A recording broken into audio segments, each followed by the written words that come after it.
ओम नमः सति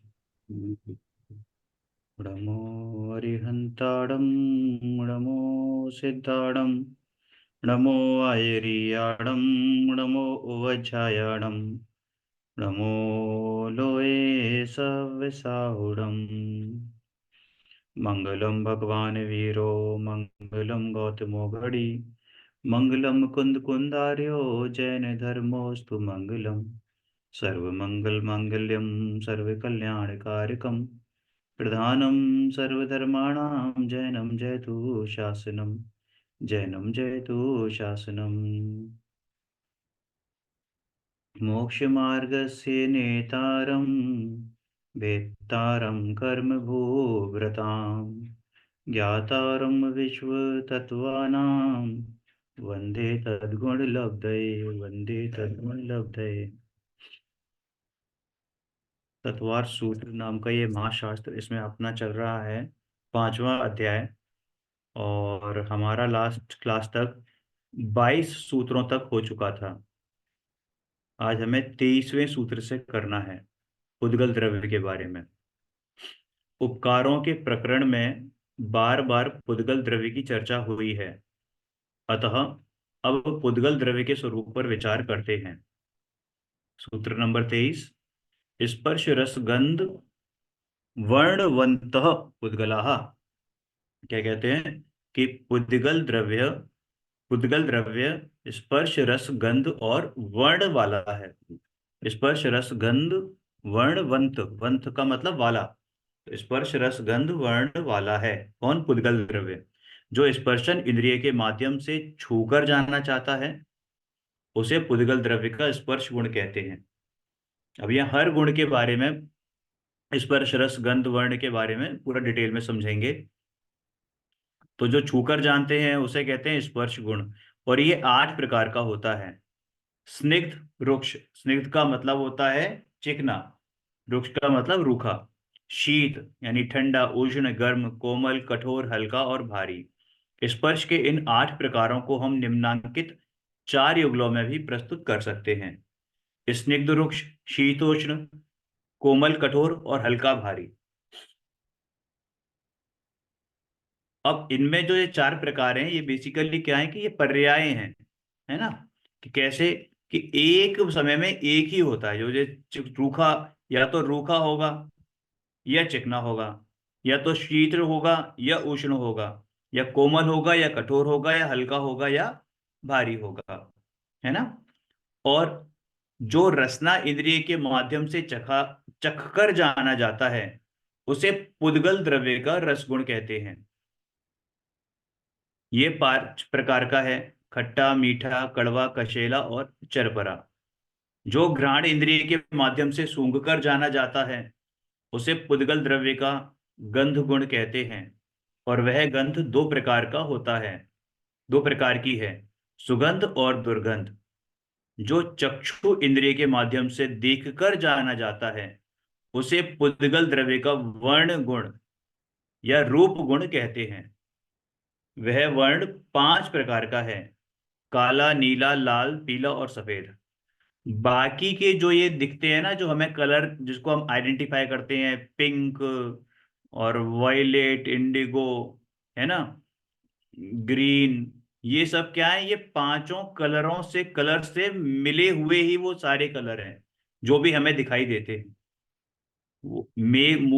मूलभूत तो ये 5 कलर हैं, बाकी सब इनका मिश्रण है ना। कोई कम क्वांटिटी में, कोई ज्यादा क्वांटिटी में। अच्छा, इसमें सब में एक कॉमन बात जो आपने गौर करी होगी कि स्पर्शन इंद्रिय के माध्यम से छूकर जाना जाता है, रसना के माध्यम से चखकर जाना जाता है ना। तो जाना जाता है तो कौन जानता है? बुदगल जानता है कि जीव जानता है? कि जीव जानता है ना। उसमें तो ये मात्र क्या बनते हैं? निमित्त बनते हैं। ठीक है, तो इस प्रकार पुद्गल द्रव्य के संक्षेप में 4 और विस्तार से 20 प्रकार हो गए। पुद्गल द्रव्य की ये पर्याय बता रहे हैं अब। पुद्गल द्रव्य की पर्याय कौन कौन सी हैं? कि पुद्गल द्रव्य के गुणों की चर्चा के उपरांत अब उनकी पर्यायों की बात करते हैं। ये है पर्याय। शब्द, बंध, सूक्ष्म स्थौल्य, संस्थान, भेद, तमस, छाया तो छाया तपोद्योतवंतश्च। शब्द, बंध, सूक्ष्म स्थौल्य, संस्थान, भेद, तमस, छाया तपोद्योतवंतश्च। शब्द, बंध, सूक्ष्मपना, स्थूलपना, संस्थान, भेद, तम, तम यानी अंधेरा, तम, छाया, आतप, उद्योत, इन पर्यायों वाला ये पुद्गल द्रव्य है। अब तात्पर्य यह है कि ये सब पुद्गल द्रव्य की पर्याय हैं। शब्द, पहला था शब्द, तो शब्द कितने प्रकार के, कि दो प्रकार के, एक भाषा रूप और एक अभाषा रूप, है ना। भाषा रूप भी दो प्रकार के होते हैं, एक होता है अक्षर और एक होता है अनक्षर। मनुष्यों के व्यवहार में आने वाली अनेक बोलियां अक्षर रूप यानी भाषात्मक शब्द हैं, और पशु पक्षियों वगैरह की टें टें में अनक्षर रूप है ना। अभाषा रूप भी दो प्रकार के हैं, प्रायोगिक और वैश्रसिक। जो पुरुष के प्रयत्न से पैदा होते हैं वो प्रायोगिक, और जो पुरुष के प्रयत्न के मेघ आदि की गर्जना से उत्पन्न होते हैं वो वैश्रसिक यानी स्वाभाविक। अब ये कह रहे हैं कि प्रायोगिक, प्रायोगिक कैसे हो गए। प्रायोगिक ऐसे हो गए कि जो हम इशारा करते हैं, इशारे करे ना हमने किसी को बुलाने के लिए इस तरीके से, या कोई और बात कही, इशारों में जो बात कही, जो जानबूझकर बात कही जाती है ना, जो पैदा की जाती है, वो क्या हो गया, प्रायोगिक, जिसके लिए प्रयत्न किया जाता है। भाई सही कह रहा हूँ। नहीं भैया नहीं, इशारा नहीं आता इसके अच्छा अच्छा, अंदर। बता दो आप। जैसे ताली बजाना, चुटकी हाँ। बजाना, सीटी हम्म। बजाना, हम्म। ढोल बजाना, ये होते हैं, ये होते हैं पुरुषकृत। ठीक है, ये कोई भाषा नहीं है ना। ये अब ये प्रायोगिक भाषा, ये जैसे इशारा नहीं, इशारे में जैसे सीटी बजा के किसी को बुलाना, हाँ, शब्दात्मक है मतलब ना, इशारे में शब्द नहीं निकल रहा ना। हाँ, नहीं शब्द इशारे नहीं से, निकल रहा, इशारे में भी शब्द कहाँ हाँ, निकल रहा है। लेकिन सीटी में शब्द निकल रहा है ना। अच्छा, नहीं तो वो अभाषा है ना, शब्द निकल रहा है तो फिर तो वो भाषा प्रकार हो हाँ, गया। नहीं भाषा प्रकार नहीं होगा वो, देखो सुनो, हम जिसकी बात कर रहे हैं यहाँ पे, हम सबसे पहले एक बात समझो, भाषा रूप शब्द भी दो प्रकार के हैं, अक्षर रूप और अनक्षर रूप। तो अक्षर रूप जो पुरुष की स्वच्छ भाषा है, हिंदी, अंग्रेजी, मराठी, बंगाली आदि आदि, संस्कृत। और जो पशु पक्षियों की नैसर्गिक भाषा है, जैसे कुत्ते का भौंकना, शेर का दहाड़ना, चिड़िया की चह चह पह पह। तो तोता और जो भी उस जाति का जो पक्षी होगा, उसकी वो भाषा फिक्स्ड भाषा है। ठीक, ये तो हो गई।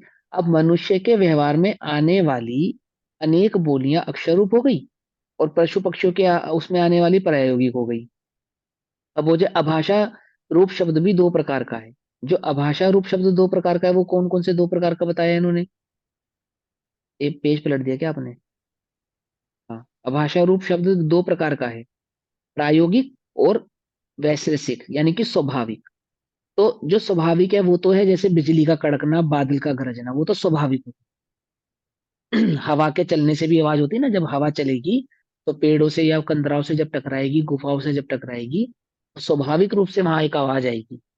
लेकिन जो प्रायोगिक है वो कैसी है? चुटकी बजाना। चुटकी कौन बजाएगा बताओ, पूरी पूरी दुनिया में चुटकी कौन बजा सकता है? मनुष्य। हाँ, ताली कौन बजा सकता है, सीटी कौन बजा सकता है? हम्म।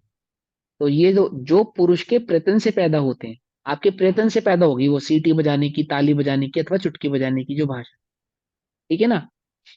ऐसे इस तरह की जो शब्द हम निकालेंगे, ये जो पुरुष के प्रयत्न से पैदा होते हैं, इन्हें प्रायोगिक कहते हैं। ठीक है ना। ये अभाषा रूप शब्द कहते हैं। और जो बिना पुरुष के प्रयत्न से, जैसे मेघ का गरजना, बिजली का चमकना, पेड़ों के हिलने से जो आवाज आती है, पहाड़ टूटने से जो आवाज आती है, पत्थरों के रगड़ने से जो आवाज आती है, वो कहलाती है वैश्रसिक। समझ में नहीं बात? ये इशारे में कोई शब्द नहीं निकलेंगे, आपने जो इशारा किया ना, उंगली का हिलाया, उसमें कौन सा शब्द निकला? कोई शब्द ही नहीं निकला। नहीं वो शब्द निकला नहीं, तभी मैंने, तभी हाँ, यहाँ पर वो आभाषा लिखा हुआ है ना, उससे मैंने उसको जोड़ा। नहीं नहीं नहीं, भाषा, भाषा है। क्योंकि एक जगह भाषा। देख पढ़ा था मैंने ऐसा, अब मुझे ध्यान नहीं आ रहा वो हाँ। एग्जैक्टली कहाँ पढ़ा था। तो उसमें ये हम्म। भी लिखा हुआ था कि अगर जैसे हम बोलते नहीं है कुछ भी मतलब शब्द निकले ही नहीं। भैया देखो, इसमें लिखा है अभाषा रूप शब्द भी दो प्रकार के होते हैं, यहाँ शब्दों की बात है। हम्म। शब्द दैट मीन्स, शब्द का मतलब अक्षर नहीं होता, शब्द का मतलब साउंड होता है। हम्म। शब्द का अर्थ अक्षर नहीं होता, शब्द का अर्थ हम्म। साउंड होता है, साउंड। हम्म। हम्म। हम्म। साउंड को शब्द कहते हैं। ठीक है। हम्म। अब जो प्रायोगिक है, अब मुझे वो बताओ। अभाषा रूप जो शब्द दो प्रकार के बताए, उसमें जो वैश्विक जो शब्द है, हम्म। वैशेषिक, स्वाभाविक हम्म। यानी कि, उसको हम्म। कौन सी भाषा बोलोगे? कि बादल इधर से उधर जा रहे हैं उसको भाषा बोलोगे आप? नहीं। बोलो। नहीं। फिर वहां पे किसी शब्द को ही भाषा कहना पड़ेगा ना।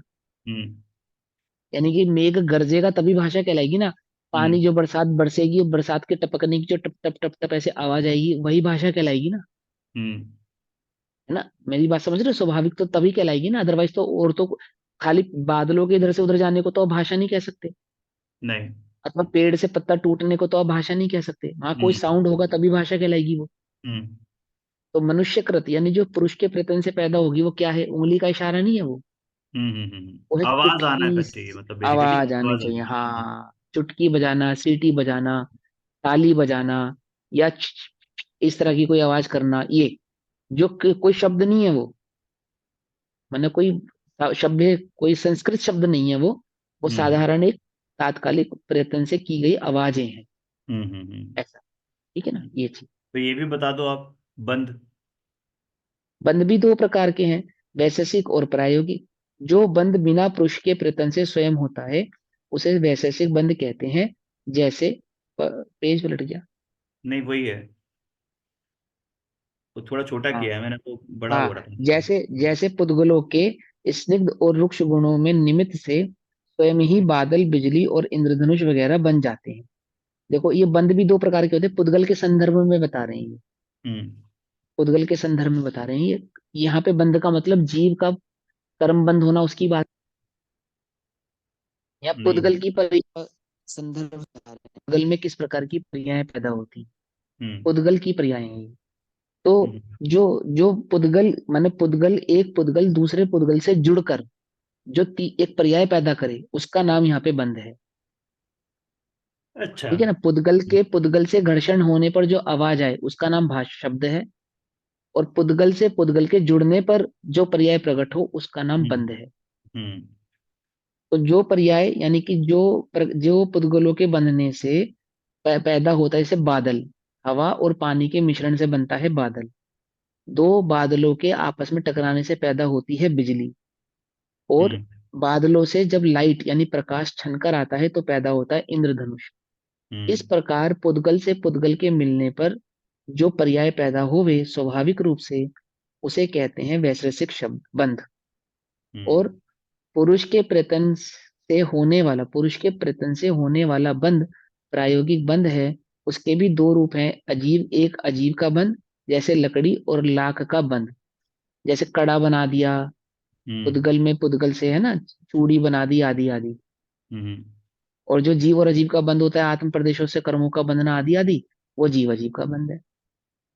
वो भी आत्मा के प्रयत्न के बिना तो बंध नहीं होगा, आत्मा मोह राग द्वेष रूप परिणमित करता है। तो हम्म। पुद्गलों में कर्म रूप बंधने की शक्ति पैदा होकर वो आत्मा से नोकर्म और द्रव्य कर्म रूप से आके बन जाते हैं। हम्म। ये इस प्रकार। ठीक है ना, बस। मतलब बेसिकली जो है स्निग्ध और रुक्ष, ये दोनों, मतलब दो स्निग्ध होंगे तो नहीं जुड़ेगा और दो रुक्ष होंगे तो नहीं जुड़ेगा। ये पुद्गल का स्वभाव है, दो पुद्गल को, ये इससे पहले भी आ चुका है, इससे पहले के हाँ, आपने बताया था, अध्याय में आपने भी आ बताया चुका था है। ये हाँ। चीज। हाँ। हम्म। कि वहां पे पर्याय, एक एक पुद्गल परमाणु की पर्याय स्निग्ध होगी, और हम्म। दूसरे पुद्गल परमाणु में उस वृक्ष पर्याय होगी, तभी वे दो पुद्गल परमाणु बनकर स्कंद बन सकते हैं, अदरवाइज नहीं बनेंगे। बराबर। हाँ, विश्व सोपचय रूप से रहेंगे। हम्म। ठीक है, हाँ। और ये प्रायोगिक क्या होता है? अच्छा, उसमें प्रायोगिक लिखा वही हो है। गया कि बिना उसके। हाँ। हाँ, बिना प्रायोगिक बंध है प्रयत्न, ना। बिना प्रयत्न के। प्रायोगिक से प्रयोग करके किया गया बंध। हाँ, ठीक है। तो ये पढ़ लेते हैं एक बार फिर, है ना। भाषा रूप शब्द भी दो प्रकार के होते हैं, अक्षर रूप और अनक्षर रूप। मनुष्यों के व्यवहार में आने वाली अनेक बोलियां अक्षर रूप भाषात्मक शब्द हैं, और पशु पक्षियां वगैरह की टेंटे में अनक्षर रूप भाषात्मक शब्द हैं। अभाषा रूप शब्द भी दो प्रकार का है, प्रायोगिक और वैशरसिक यानी स्वाभाविक। जो पुरुष के प्रयत्न से पैदा होते हैं उन्हें प्रायोगिक अभाषा रूप शब्द कहते हैं, और जो बिना पुरुष के प्रयत्न के मेघ आदि की गर्जना से उत्पन्न होते हैं उन्हें वैशरसिक स्वाभाविक यानी अभाषा रूप शब्द कहते हैं। बंध भी दो प्रकार का है, वैशरसिक और प्रायोगिक। जो बंध बिना पुरुष के प्रयत्न के स्वयं पैदा होता है उसे वैशरसिक बंध कहते हैं।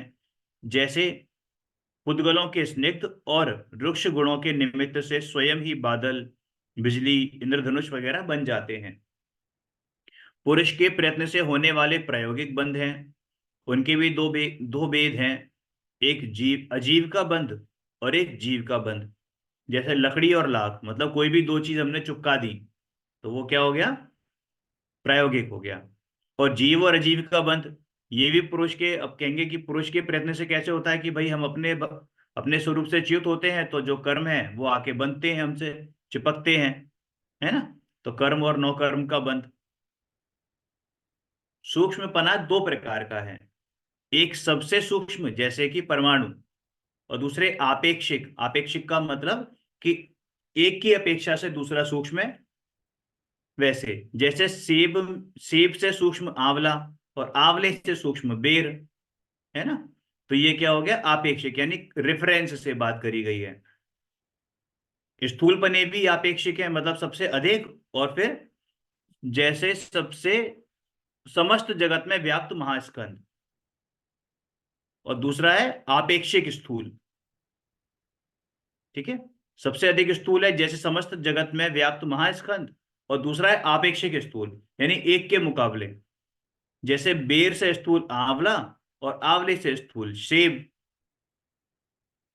संस्थान यानी कि आकार भी दो तरीके का है,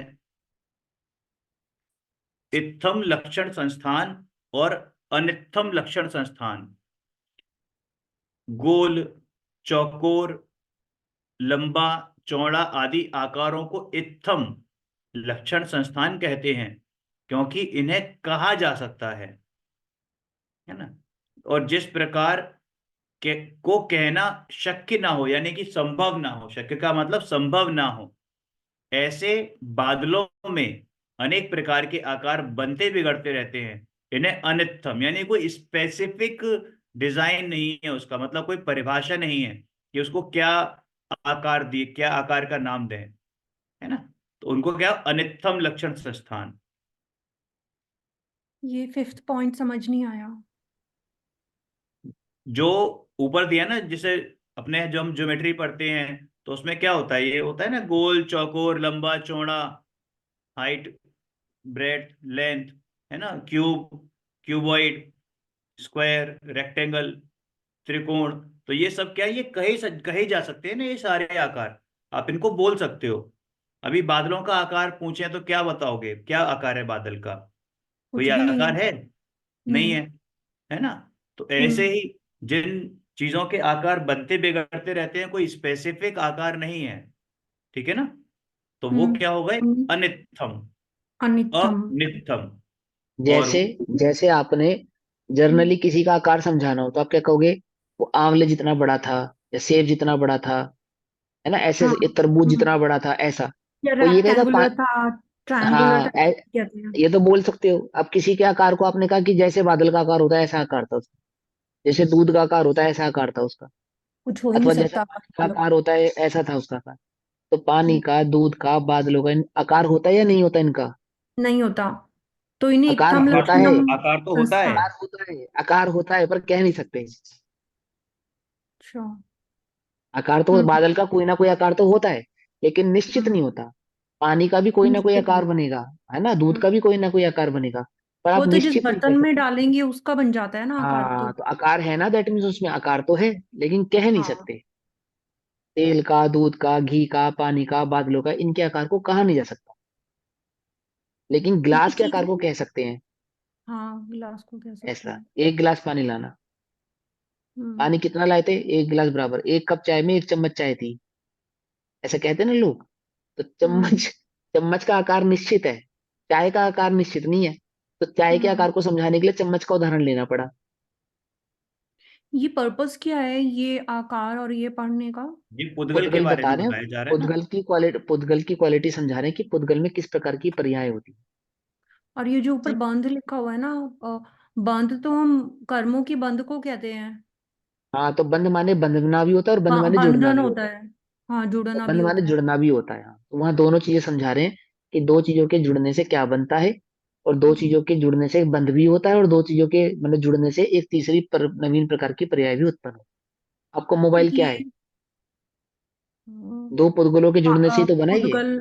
हाँ, पुद्गल से बना हुआ है, पुद्गल से, हाँ। हाँ, पुद्गल से पुद्गल जुड़ा है। एक स्क्रीन रूपी पुद्गल, पीछे मेटल रूपी पुद्गल, बीच में प्लेट रूपी पुद्गल, है ना, तांबा रूपी पुद्गल। कई प्रकार के पुद्गलों की पर्यायों से जुड़कर एक नवीन पर्याय उत्पन्न हुई है, ऐसा। हम्म। तो वो सब चीजें समझा रहे हैं इसके अंदर। हम्म। ठीक है ना। इनका प्रयोजन क्या है, ये इतना डिटेल में पढ़ने का पुद्गल के बारे में? मतलब मेनली वो हमें जीव डिटेल। का पढ़ते हैं जैसे, उसका हाँ, हमें पता होता प्रयोजन है कि है। क्यों कर रहे हैं। प्रयोजन ये है कि सातों तत्वों का श्रद्धान करने के लिए सातों तत्वों के स्वरूप का ज्ञान होना अनिवार्य है। हम्म। तभी सात तत्वों का सही श्रद्धान हो पाएगा आपको। राइट। हम्म। है ना। अगर आपको सात तत्वों का सही स्वरूप का ज्ञान नहीं होगा, और सही स्वरूप का ज्ञान होने का दैट मीन्स मतलब क्या होता है? द्रव्य गुण पर्याय सहित उनके स्वरूप का ज्ञान होना। अच्छा। हम्म। द्रव्य, है ना, स्वरूप का ज्ञान करने के लिए द्रव्य गुण और पर्याय तीनों का ज्ञान होना जरूरी है। तो हम इस लॉजिक को कैसे समझेंगे कि हमें कितना ज्ञान होना जरूरी है? जितना समझ में आ रहा है उतना जरूरी है। जो समझ में नहीं आ रहा उसका अभ्यास करो, नहीं समझ में आए तो आत्मा की तरफ देखो बस। हम्म। ठीक है। हम्म। ठीक है? करो भैया स्टार्ट। भेद 6 प्रकार का होता है। उत्कर, चूर्ण, खंड, चूर्णिका, प्रतर और अणुचटन। अब उत्कर बताते हैं कि आरा आरी से लकड़ी चीरने पर जो बुरादा निकलता है उसका नाम उत्कर है। गेहूं आदि जो गेहूं आदि अनाजों के आटे को चूर्ण कहते हैं। घड़े के टुकड़े को खंड कहते हैं। उड़द मूंग वगैरह दाल के छिलकों को चूर्णिका कहते हैं। और मेघ वगैरह के पटल का नाम प्रतर है। ये ठीक है? समझ में आ रहा है हाँ। ना? हाँ, समझ आ रहा है, ठीक है। लोहे को गर्म करके पीटने पर जो फुलिंगे निकलते हैं उन्हें अणुचटन कहते हैं। है ना? मतलब जो स्क्रैप। चिंगारी निकलती है। हाँ, है ना, पीटने गर्म करके पीटते हैं ना तो वो निकलते हैं उसमें से। अंधकार, अंधकार क्या होता है? तम। तम। छाया 2 प्रकार की होती है। तदवर्ण परिणत तत्वर्ण परिणत। और प्रतिबिंब। है ना? जिस वस्तु की छाया हो उसका रूप रंग ज्यों का त्यों उसमें आ जाए। जैसे कि दर्पण। दर्पण में जो भी चीज आती है ज्यों की त्यों आती है। ठीक है? तो दर्पण में बेसिकली क्या है? छाया पड़ रही है। ठीक है ना? तो वो क्या हाँ, हो तो गया? वो तद तदवर्ण तत् तत् परिणत। तत् का मतलब होता है वैसा का वैसा। तत् का मतलब वैसा ही, वैसा हाँ। वर्ण। परिणत मतलब वैसा ही रूप उसमें आ जाता है, एज इट ऐसे इज। इससे इससे क्या सिद्ध हुआ? कि जैसे हम क्या सिद्ध शीशे में हुआ? अपनी खुद को देखते हैं, तो हमें हम्म। बिल्कुल एज इट इज दिखा देता है, बिल्कुल कॉपी। और जो सिद्ध क्या हुआ? पर सिद्ध क्या हुआ उससे? सिद्ध क्या हुआ? सिद्ध करो। सिद्ध इसमें ये होता है। इससे सिद्ध ये हुआ हाँ। कि हमारे हम्म। ज्ञान में जो भी विषय आया वो वैसा का वैसा हमारे में जो बना उसका वर्ण। ठीक है ना? लेकिन वो एक्चुअल में वो ज्ञान का ही बना हुआ है। वो जो दर्पण में जो बना है वो दर्पण का बना हुआ है। नहीं नहीं, ये दर्पण तो ही। वो तो ये तो ये तो ये तो अलग चीज हो गई। ये पुद्गल हम्म। की पर्याय बताने के पीछे लॉजिक क्या है? कि एक तो लॉजिक है पुद्गल के स्वरूप का ज्ञान हो जाना। हाँ। दूसरा लॉजिक ये है कि कोई ये कहे कि मैंने आत्मा का अनुभव किया, तो क्या जाना तुमने आत्मा के अनुभव में? कि आत्मा प्रकाश जैसा है। तो वो तो पुद्गल हो तो गया। हाँ, कि आत्मा छांव जैसा है, तो पुद्गल। आत्मा परछाई जैसा है, वो कहते हैं कई लोग आत्मा कि हमने जब अपनी देखा तो की। हमें सफेद सफेद नजर आया। तो वो हाँ, पुद्गल आत्मा जैसा है एक्चुअली। अग्नि की ज्योति जैसा है, आत्मा पुलिंगे जैसा है ना, वो परछाई जैसा है। और मैंने परछाई का अनुभव किया, और हमने आत्मा को पकड़ लिया और बोतल में बंद कर लिया और फला कर दिया और ढिमकाना कर दिया, तो सब पुद्गल है भैया, वो आत्मा नहीं है। हम्म। सब वो पुद्गल पिक्चर है। में दिखाते हैं ना, वो दीपक हाँ जलता हुआ निकल जाता है उसमें से, और वो हाँ, वो सब भेद फिर पुद्गल आत्मा के निकल हैं। के चली गई। हम्म। हाँ, वो सब भेद पुद्गल के हैं। हम्म। ये समझा रहे हैं आपको। ठीक है। प्रतिबिंब मतलब छाया, है ना, हाँ, जैसे एक धूप में सेकेंड, खड़े होने से। एक सेकेंड, तो फिर अब आपने एक्सप्लेन तो किया ही नहीं कि ये क्या, वो तो मतलब सही बात है कि उनको पुद्गल से कंपेयर कर दिया आत्मा को। का मतलब जिसने आत्मा के अनुभव को, जो आत्मा कहे कि मैंने आत्मा का अनुभव किया है और आत्मा ऐसा है ऐसा ऐसा है, दैट मीन्स वो मिथ्यावादी है। अभी हाँ उसको आत्मा के और पुद्गल के स्वरूप का ज्ञान ही नहीं है। वह पुद्गल को ही आत्मा समझता है, अनात्मा हाँ, को वो आत्मा सही है। जानता है, इसलिए वो हम्म। मिथ्या दृष्टि है। लेकिन यहाँ क्या पर्पस है ये पढ़ने का, वर्ण जो दोनों आप पर्पस क्वेश्चन बता पूछा तो था? दिया, दोनों पर्पस है ना। एक आत्मा के स्वरूप का सही ज्ञान हो, एक पुद्गल के स्वरूप का हम्म। सही ज्ञान हो, ताकि आत्मानुभूति के समय तुम्हें किसी प्रकार की कोई मिथ्या मान्यता ना रह जाए, तुम्हें समझ में आए। हल्का भारी हम्म। चिकना घड़ा ये सब आत्मा के स्वरूप नहीं। मैंने अनुभव हम्म। में अपने आप को बड़ा हल्का महसूस किया, हल्का महसूस किया, वो तो पुद्गल की पर्याय है। हम्म। भारी महसूस किया, वो तो पुद्गल की पर्याय है, आत्मा की कहाँ हम्म। पर्याय है। ऐसा। हम्म। ठीक है। एक वो चलते हैं योग, तो उसमें वो कहते हैं कि आप जो है संसार से ऊपर जा रहे हैं, तैर रहे हैं। तो वो जो वो हल्का भारी महसूस होता है, कि वो ऐसे बोलने से अगर हल्का भारी हो जाए तो फिर वो बात ही क्या है, वो तो पुद्गल की पर्याय हो गई ना। अपने आप को पुद्गल मान के बैठा हुआ हम्म। है ना। आत्मा में तो वजन होता ही नहीं, राइट? हाँ। प्रतिबिंब, प्रतिबिंब मात्र, जैसे धूप में खड़े होने से छाया मात्र पड़ जाती है। फिर आत्मा में ना आतप, तो कोई आकार होता, ना कोई वजन होता, क्योंकि आकार पुद्गल होती है तो ना है नहीं आत्मा, वो। आत्मा का आकार होता है, ज्ञानाकार होती है, ज्ञानाकार होता ज्ञानाकार है। है। आत्मा लेकिन डिफाइन ज्ञानाकार होता करने है। वाला नहीं होता ना, जो डिफाइन विश्व किया जाए। में, विश्व में हमने वो पढ़ा था, प्रदेशत्व गुण पढ़ा था ना। हाँ, पढ़ा था। प्रदेशत्व गुण तो प्रत्येक गुण प्रत्येक द्रव्य में है, उपस्थित है। आत्मा भी हम्म। द्रव्य है, जीव द्रव्य है। तो जीव सही द्रव्य है। में तो प्रदेशत्व गुण होता है ना। तो आकार तो होता हम्म। है, आकार तो होता है, ठीक है ना। अच्छा। लेकिन ऐसे नहीं कि उसको हम तोल सकें, नाप बोल सकें, सकें है ना। कि किस शेप की है, वो एग्जाम्पल नहीं हाँ। दे सकते क्योंकि वो हाँ, ज्ञानाकार है और ज्ञान का कोई ज्ञानाकार, आकार नहीं होता। हाँ, है ना। ठीक है। प्रतिबिंब, जैसे धूप में खड़े होने से छाया मात्र पड़ जाती है। फिर तो जैसे, आतप, है। जैसे आत्मा का कहते हैं ना कि प्रत्येक द्रव्य का आकार होता है, ऐसे आत्मा का भी आकार होता है, तो उसका हाँ, आकार ज्ञानाकार है। तो उसी तरह से देखा जाए तो ज्ञान का क्या आकार है? ज्ञान तो, क्योंकि ज्ञान और जीव। आत्मा, ज्ञान और आत्मा में तो वो है तादात्म्य संबंध है ना, एक ही, आप उसको एक ही मानो। ज्ञान और हम्म। आत्मा, ज्ञान कहो आत्मा कहो, एक ही मानते हैं। ज्ञान कहो आत्मा कहो, ज्ञान के अच्छा, बिना कहीं आत्मा नहीं है, नहीं हो और सकती आत्मा ज्ञान के के बिना बिना। कहीं ज्ञान नहीं है। आत्मा के सर्वांग में ज्ञान विराजमान ये बात तो सही है, हमने पढ़ा है ये, हाँ। है ना। तो आत्मा मतलब के ज्ञान को सर्वांग आत्मा में, भी कह सकते हैं। हाँ, है ना। क्योंकि ज्ञान आत्मा के बिना कहीं और, तो पुद्गल में तो हाँ। ज्ञान हो नहीं सकता या हाँ। किसी और द्रव्य में। हाँ, आत्मा हम्म। में, आत्मा के सर्वांग में ज्ञान विद्यमान है। तो ठीक इससे है। इससे ये सिद्ध हुआ ना, ज्ञानाकार कहने का मतलब कोई आकार में ढूंढने लग जाना। हाँ। हम्म। ज्ञानाकार करने का, हाँ, मैंने कहने का मतलब होता है ज्ञान ही आत्मा है, बस इतनी बात है वहां पे। ज्ञान ही आकार आत्मा लोक है। में प्रसिद्ध, हाँ। आकार में लोक में आकार का मतलब प्रसिद्ध है डिजाइन, या मतलब एक निश्चित आकृति, हाँ। सीमा। तो हम्म। आप आत्मा के अनुभव के समय आत्मा को आकार में मत ढूंढना, पुरुषाकार, है ना, हम्म। पद्मासन आकार, खड़गासन आकार, ऐसे मत उसका चिंतन करना, इस प्रकार से मत उसको ढूंढना कि भगवान पद्मासन में हाँ। बैठे हैं तो आत्मा पद्मासन में नजर आएगा, खड़गासन में खड़े तो खड़गासन में दिखाई देगा, अथवा मैं जिस आसन में बैठा हूँ, खड़ा लेटा हूँ, उस आसन में मुझे मेरा आत्मा नजर आएगा, ऐसे मत ढूंढना उसको। ज्ञानाकार कहने का मतलब यह है कि आत्मा के प्रदेश होते हैं, इसलिए आकार है। तो आकार बोलो क्या है उसका, कि ज्ञानाकार है। ज्ञानाकार है मतलब, कहने का मतलब कि ज्ञान की दृष्टि ही आत्मा की दृष्टि है। ये कोई हम्म। आकार नहीं वहां पे ढूंढना उसको।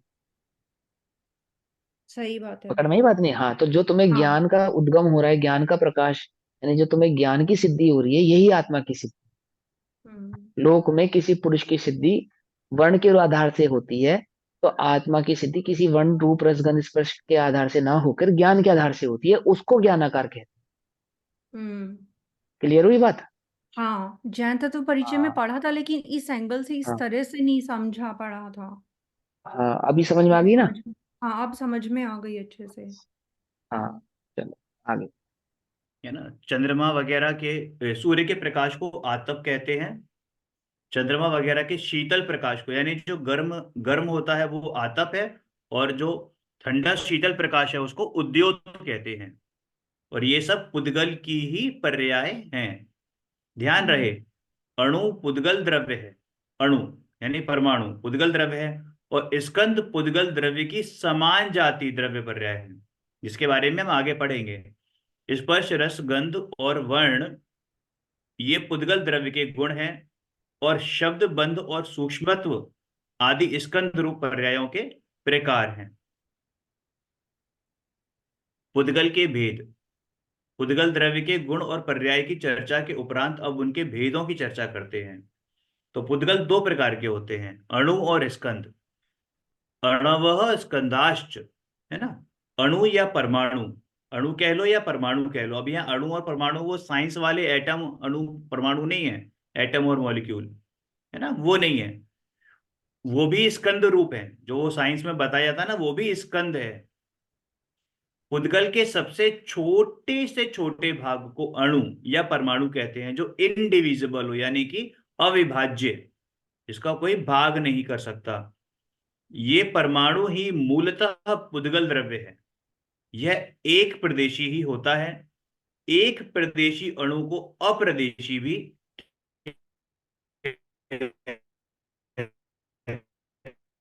कहते हैं। एक एक रस, पांच रंगों में से कोई एक रंग, है ना, दो गंधों में से कोई एक गंध, और आठ स्पर्शों में से कोई दो अविरोधी स्पर्श। दो अविरोधी स्पर्श, जैसे कि शीत और उष्ण में से कोई एक होगा, स्निग्ध और रुक्ष में से कोई एक होगा। ठीक है, कोई एक स्पर्श। इस प्रकार अणु के मूलतः पांच गुण होते हैं। ये क्लियर हुआ? हेलो पूजा। हाँ हाँ, क्लियर हुआ।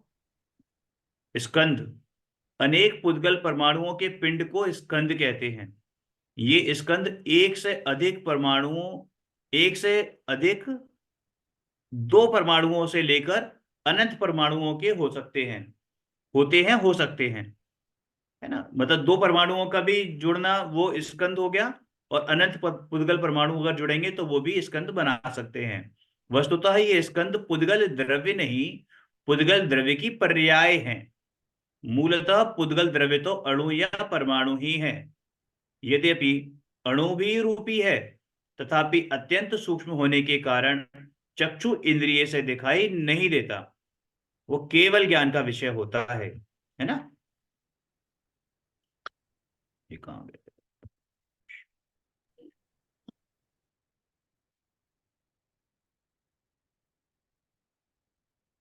हम्म। नियम सारजी में परमाणु की परिभाषा इस प्रकार की गई है। अत्तादियत्तम मध्यम अत्तम तमणेव इंद्रियज्ञेजम अविभागी दव्वम परमाणु तम व्याणाहि। इंद्रियों इंद्रियों से ना ग्रहे अविभागी जो परमाणु है, वह स्वयं ही है आदि एवं स्वयं ही मध्यांत है। क्या बोलते हैं कि आदि मध्य और अंत से रहित, इंद्रियों से अग्राही, और जिसका विभाग करना संभव। अग्राही का मतलब यह होता है कि इंद्रियों से जाना ना जा सके। अग्राही यानी ग्रहण करने, वैसे तो ग्रहण करना ही होता है, ग्राही का मतलब, और अग्राही मतलब जो ग्रहण ना हो सके, यानी इंद्रियों से जाना ना जा सके। आदि मध्य मध्य और अंत। अब परमाणु है, परमाणु का क्या आदि होगा और क्या अंत होगा और क्या मध्य होगा, मतलब कहाँ से शुरुआत होगी और कहाँ अंत होगा, तो ऐसा तो है नहीं। ठीक है। और इंद्रियों से अग्राही यानी जाना ना जा सके, जिसका विभाग करना संभव ना हो, ऐसा अविभागी पुद्गल परमाणु द्रव्य है। स्पष्ट है? अणु और स्कंदों की उत्पत्ति का क्या नियम है? इसका नियम यह है कि भेद संघातेभ्य उत्पद्यन्ते, भेदादणु, भेद से, संघात से और भेद संघात से स्कंदों की उत्पत्ति होती है। अणु की उत्पत्ति स्कंदों के भेद यानी टूटने से होती है, संघात से नहीं होती। एक संघात का बार मतलब श्लोक टूटना। को, हाँ जी। श्लोक 26 नंबर एक बार और पढ़कर बता दो। 26। हाँ। भेद संघातेभ्य उत्पद्यन्ते, उत्पद्यन्ते, भेद हम्म। संघातेभ्य उत्पद्यन्ते, पढ़ो एक बार। भेद संगातेभ्यः उत्पद्यन्ते। हाँ, है ना। स्कंदों के टूटने को भेद कहते हैं। भेद मतलब डिवाइड करना, भेद। टूटने को, हम्म। स्कंदों के टूटने को भेद कहते हैं। भिन्न भिन्न परमाणुओं या स्कंदों के मिलकर एक हो जाने को संघात, यानी कि ज्वाइन करना होता है ना, संघात, संघात कहते हैं। हम्म। दो परमाणुओं के संघात से यानी दो परमाणुओं के जोड़ने से दो प्रदेश वाला स्कंद उत्पन्न होता है। ठीक है। हाँ। ऐसे ही दो प्रदेश वाले एक स्कंद और एक अणु के संघात से या तीन अणुओं के संघात से तीन प्रदेश वाला स्कंद उत्पन्न होता है। ठीक है। इसी प्रकार दो दो प्रदेश वाले दो स्कंदों के संघात से या तीन प्रदेश वाले एक स्कंद और एक अणु के संघात से या चार अणुओं के संघात से चार प्रदेश वाला स्कंद उत्पन्न होता है। तो इसमें देखो ऊपर आया था ना कि भेद संघाते भी उत्पद्यन्ते, तो वही चीज आ गई कि भेद से, संघात से या भेद और संघात दोनों से। ठीक है। ये जो चार प्रदेश वाला और तीन प्रदेश वाला, इसमें भेद भी थे, संघात भी था और हाँ, भेद संघात भी था, है ना। ये तो ठीक है, ये तो समझ आ रहा है, लेकिन जो हमने कल पढ़ा था, कल परसों, ये अवगाहना देते हैं एक दूसरे को, तो ये इतनी जगह लेंगे अगर, उतने हम्म। प्रदेश लेंगे, मतलब ये चीज थोड़ा सा समझ नहीं आ रही। जो जो होता है ना परमाणु, परमाणु बहुत छोटा होता है ना, वो, जितना होता है हाँ, अणु, है ना। और इंडिविजिबल उसमें, होता है, उसका फर्दर हाँ, उसको हाँ, कुछ नहीं तोड़ और सकते। चक्षु इंद्रिय से दिखता भी नहीं है, और मतलब कोई बिल्कुल। छद्मस्त उसको देख नहीं सकता, वो छद्मस्त के ज्ञान का विषय नहीं है, वो केवली के नहीं ज्ञान है। का विषय है। ठीक है ना। हम्म। तो उसमें ये क्षमता होती है कि वो एक परमाणु के एक प्रदेश में अनंत परमाणु विराजमान हो सकते हैं, अनंत हम्म। परमाणु। और वो कहाँ है? हम्म। आकाश के एक प्रदेश में स्थित अनंत परमाणु, हम्म। मतलब आकाश के एक प्रदेश में इतनी क्षमता है कि वो अनंत परमाणुओं को क्या कर सके, अपने अवगाहना दे अंदर सकता है। अवगाहन दे सके। हम्म। ठीक है ना। तो ये होता है, जैसे तो उस दिन जब बताया था अवगाहन देते एग्जाम्पल, हैं। हाँ बता रहा हूँ, मैं बता रहा हूँ, एक सेकंड रुको। अच्छा। जैसे उस दिन एग्जाम्पल दिया था कि एक हॉल में, एक बड़े से हॉल में, ठीक है ना, एक ट्यूब लाइट जल रही है, एक ट्यूबलाइट जल रही है, हम्म। वो पूरे हॉल को प्रकाशित कर रही है। अब उसी हॉल हाँ। में 50 और ट्यूबलाइट जल जाएं, 5,000 हम्म। ट्यूबलाइट जल जाएं, तो क्या वो प्रकाश कहीं घिसड़ पिसड़ हो जाएगा? मतलब बाहर बताओ। निकल जाएगा क्या, क्योंकि उसने हाँ, इतने ज्यादा प्रदेश लिए उसे हैं। फाड़ के बाहर निकल जाएगा? नहीं हम्म। निकलेगा ना। रूम को नहीं। फाड़ के या हॉल को फाड़ के बाहर तो नहीं निकलेगा, वो उसी जगह में समाहित हो जाएगा। हम्म। समझ में आ गई ना बात। तो वैसे ही, हाँ। तो और वो लाइट क्या है? लाइट भी तो पुद्गल है, लाइट भी तो हम्म। पुद्गल है, जो पुद्गल है। प्रकाश है वो भी पुद्गल है, परमाणु है।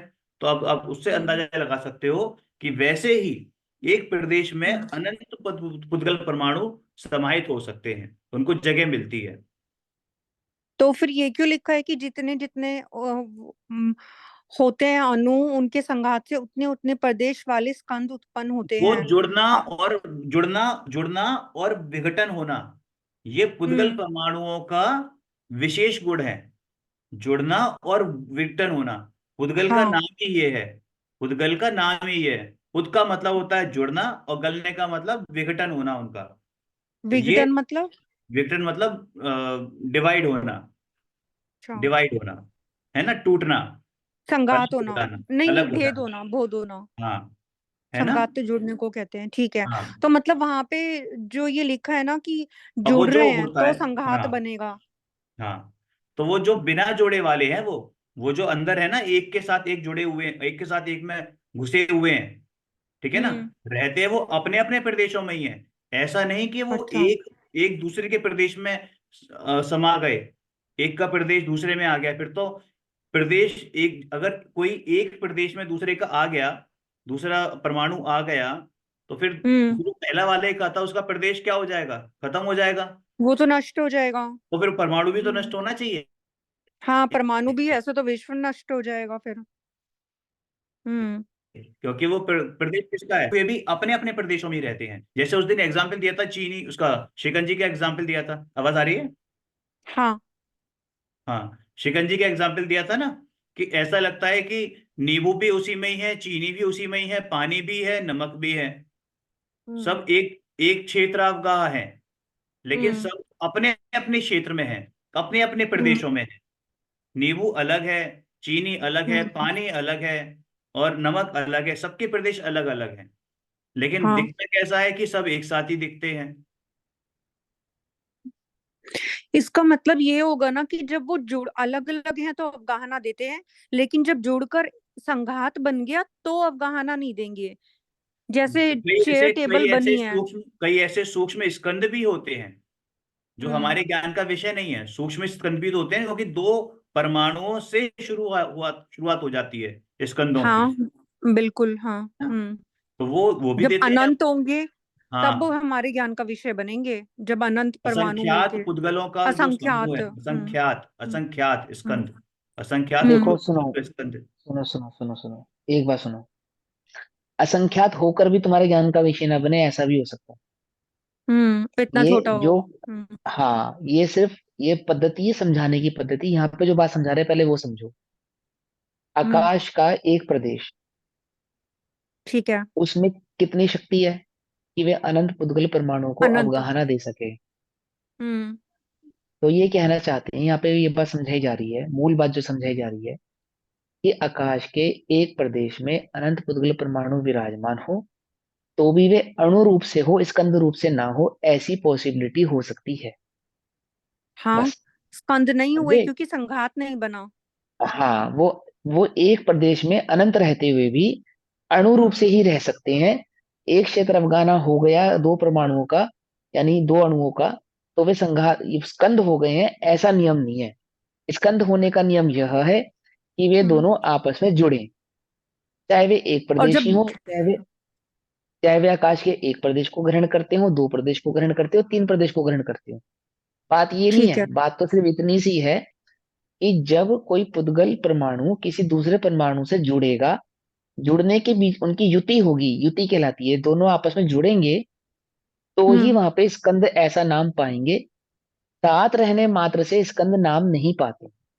आकाश हम्म। के एक प्रदेश में अनंत पुद्गल परमाणु एक साथ रह सकते हैं, और वे हम्म। सभी परमाणु रूप से रहें, स्कंद रूप से ना रहें, ऐसा उस आकाश के एक क्षेत्र में शक्ति है, और ऐसी उन पुद्गल परमाणुओं की योग्यता है। ये बात यहाँ पे बस समझाई जा रही है, बस। और जब वो इससे अधिक जुड़ते नहीं समझा अलग अलग सकता। रहते हैं तो अवगाहना देते हैं। एक ही प्रदेश में बहुत सारे अनंत रह सकते हैं, लेकिन जब वो जुड़ के जुड़ के हाँ जब वो स्कंद बन जाते हैं तो वो अलग अलग हाँ, प्रदेश लेते हैं, है ना। जब वो जुड़ के स्कंद बन जाएंगे, तो स्कंद का साइज इतना छोटा भी हो सकता है कि आकाश के एक प्रदेश पे रहे। हम्म। अच्छा, क्योंकि स्कंद जब भी हो आकाश सकता है कि जब अनंत जब परमाणु आकाश के एक मिलके क्षेत्र स्कंद में बन गया। हम्म। जब आकाश के एक क्षेत्र में इतनी शक्ति है कि वो अनंत परमाणुओं को जगह दे सकता है, तो तो वो तो स्कंद को भी परमाणुओं जगह को दे दे सकता सकते है। हैं ना, जो जुड़े नहीं है। तो स्कंद को भी दे सकता है, वो तो शक्ति है उसकी। तो ये डिफरेंस कहाँ पे आया, कौन सी जगह में क्या होता है डिफरेंशिएट की एक क्षेत्र में अनंत रह सकते हैं, और ये जो लिखा है ना कि उतने क्या उतने लिखा है? प्रदेश वाले होंगे, आप बताओ वो कितने ज्यादा कितने जगह प्रदेश कब होंगे। लेते हैं। हम्म। कब लिखा है, कहाँ लिखा है, पढ़ो। इस प्रकार संख्यात असंख्यात और अनंत अनंत अणुओं और स्कंदों से संघात से उतने उतने प्रदेशों का उतने उतने स्कंद उत्पन्न प्रदेश, तो देखो ना, वो उतने जितना उतने जितना वो प्रदेश वाले। जितना जितना वो ग्रहण करेंगे, जितना जितना वो हम्म। ग्रहण करेंगे, उतने उतने का जितने मतलब ये नहीं परमाणु। कि हाँ, हम्म। अनंत परमाणु होंगे तो अनंत प्रदेशों को ग्रहण करेंगे, ऐसा नहीं है। पर जितना वो ग्रहण करेंगे उतने उतने प्रदेश कहलाएंगे। इतनी सी बात, स्थूल कथन है ये। अच्छा, लेकिन वो प्रदेश ओवरलैपिंग फिर भी हो सकते हैं, हो सकते उनका हैं, स्कंद चार मिलने के प्रदेश बाद भी। वाला स्कंद उत्पन्न होता है। हाँ, यहाँ प्रदेश आकाश के प्रदेश की बात नहीं है, यहाँ प्रदेश ऐसे तो फिर टेबल पुद्गल। चेयर बनती नहीं परमाणुओं से मिलके, पुद्गल से मिलके बनी है, फर्नीचर कुछ भी चीज हमें हम्म। दिखती है, तो फिर वो भी हम्म। ओवरलैपिंग हो सकती थी, इतनी बड़ी कैसे बनी उस कि कुछ तो डिफरेंस वो होगा ना। वो पुद्गल की योग्यता है। अनंत अच्छा। पुद्गल परमाणु, हर पुद्गल परमाणु की अपनी एक योग्यता है। अच्छा, हाँ ये भी बात सही वो है, अपनी एक योग्यता, योग्यता हाँ है। वो योग्यता, हाँ वो योग्यता समझा रहे हैं, अणु से समझा रहे हैं, अणु और स्कंद के बीच की योग्यता को समझा रहे हैं बस, अच्छा अच्छा। कि ठीक है। अवगाहन की योग्यता को। और यहाँ पे और जो इन्होंने स्कंद ये को लाइन लिखी, संघात। और यहाँ पे जो प्रदेश आदि स्कंद उत्पन्न होते हैं, अपने अपने प्रदेश, उतने उतने प्रदेश वाले स्कंद उत्पन्न होते हैं, ये आकाश के प्रदेशों की बात नहीं है यहाँ पे, ये अच्छा पुद्गल के स्कंदों की बात है। उतने उतने स्कंद, प्रदेशों वाले स्कंद, कितने कितने अच्छा। प्रदेशों वाले स्कंद, अनंत पुद्गल परमाणु है आपस में जुड़े हुए, हम्म। तो अनंत पुद्गल हम्म। प्रदेशी स्कंद कहलाएंगे। हम्म। संख्यात है तो संख्यात कहलाएंगे, असंख्यात है तो असंख्यात कहलाएंगे, हम्म। अनंत है तो अनंत कहलाएंगे। ऐसा वो पुद्गल परमाणु हम्म। की बात है। और वो रह सकते हैं, तो अनंत असंख्यात प्रदेशी पुद्गल स्कंद आकाश के एक प्रदेश में भी रह सकता है, और हम्म। आकाश के अनंत प्रदेशों को भी घेर सकता है। ठीक है। आई समझ आ समझ में गया। बात, नहीं समझ में? हाँ। हाँ आगे और भी जरूर, समझ में। अगर अगर एक प्रदेश में अनंत पुद्गल परमाणु विराजमान है, तो वो स्कंद ही होंगे हम्म। क्या, कि ऐसा कोई नियम नहीं है, वो अणु नहीं रूप है, से भी हो सकते हैं। हो सकते हैं, ठीक है। हाँ, ये बात समझा रहे हैं वो बस। हम्म। ठीक है, अब यही समझ समझ में। में आ गई, अब आ गई समझ हाँ। में, हाँ। हाँ, ये समझा रहे हैं। चलो भैया आगे चलो। हम्म। ठीक है। इसी प्रकार संख्यात आदि परमाणुओं के स्कंद के भेद से दो प्रदेश आदि के स्कंद उत्पन्न होते हैं, किन्हीं के भेद से और किन्हीं के संघात से, यानी भेद संघात दोनों से भी स्कंदों की उत्पत्ति होती है। इस प्रकार यह सुनिश्चित हुआ कि स्कंदों की उत्पत्ति तो संघात से, भेद से और भेद संघात तीनों से होती है, परंतु अणु की उत्पत्ति तो मात्र भेद से ही होती है, संज्ञात या भेद संज्ञात से नहीं। आज के लिए यही विराम देते हैं, बाकी का कल करेंगे। ओम नमः सिद्धेभ्य। निज निधि निज में बताई, यह अनंत उपकार है, उसके लिए जिन